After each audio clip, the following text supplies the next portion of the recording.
মামলা থাকা স্থাপনা বাদ রেখে অবশেষে শুরু হলো পাবনার ঐতিহ্যবাহী ইছামতি নদীর শহরাংশের খনন কাজ।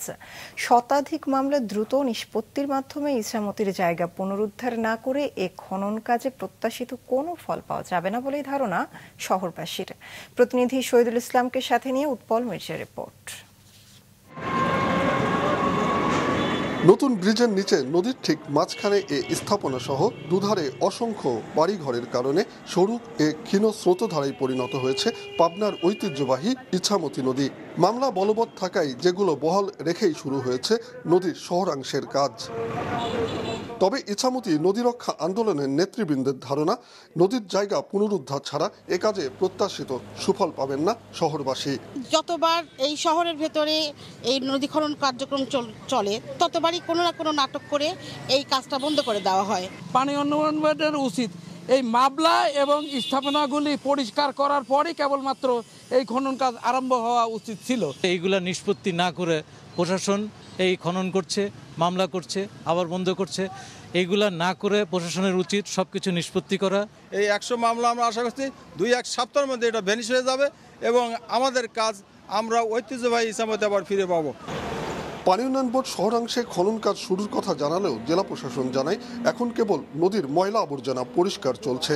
মামলা নিষ্পত্তির পরে শুরু হবে মূল কাজ। এবং শহরাংশে বিশেষ করে যে 5 কিলোমিটার আছে সেই কাজটাও আমরা ডেলিগেটেড পদ্ধতিতে বাংলাদেশ সেনাবাহিনীর মাধ্যমে এবং জেলা প্রশাসন, পানি উন্নয়ন বোর্ড সকলের সমন্বিত উদ্যোগে এটা গত 3 তারিখ থেকে আমরা শহরাংশে বিধিবিধান অনুসরণপূর্বক কাজ শুরু করেছি।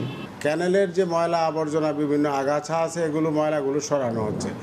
এই ড্রেজিংয়ের যে প্রতিবন্ধকতা এখানে ভবিষ্যতে যেগুলো বলছে যে পাড়ের মধ্যে কিছু স্থাপনা আছে সেগুলোতে এখন টাচ করবে না এই মুহূর্তে। এখানে মামলা আছে, মামলাগুলো নিষ্পত্তি হলেই পার্শ্ববর্তী যে স্থাপনাগুলো আছে, বাড়িঘরগুলো আছে, সেগুলো যদি কোনো সরকারি যে সিদ্ধান্ত আসে করতে গিয়ে সে অনুযায়ী পরবর্তীতে ব্যবস্থা নেওয়া হবে। জেলা প্রশাসক জানান, শহরাংশে ইছামতির কাজ বাস্তবায়িত হলে বদলে যাবে এ নগরীর চেহারা। নদীর দুপাশে তৈরি হবে ওয়াকওয়ে সহ দৃষ্টিনন্দন পার্ক। শহরের মধ্য দিয়ে শুধু নদী ড্রেজিংই হবে না, নদীর যে স্লোপের মধ্যে আপনার ঢালাই করে সেটাকে আপনার স্লোপ প্রোটেকশন দেওয়া হবে, উপরে ওয়াকওয়ে তৈরি হবে। এটা ঢাকার হাতিঝিলের মতো এরকম ক্যাটাগরির একটা হবে এবং কিছু দূর পর 1 কিলোমিটার 1.5 কিলোমিটার পর এখানে আর্চ ব্রিজ হবে।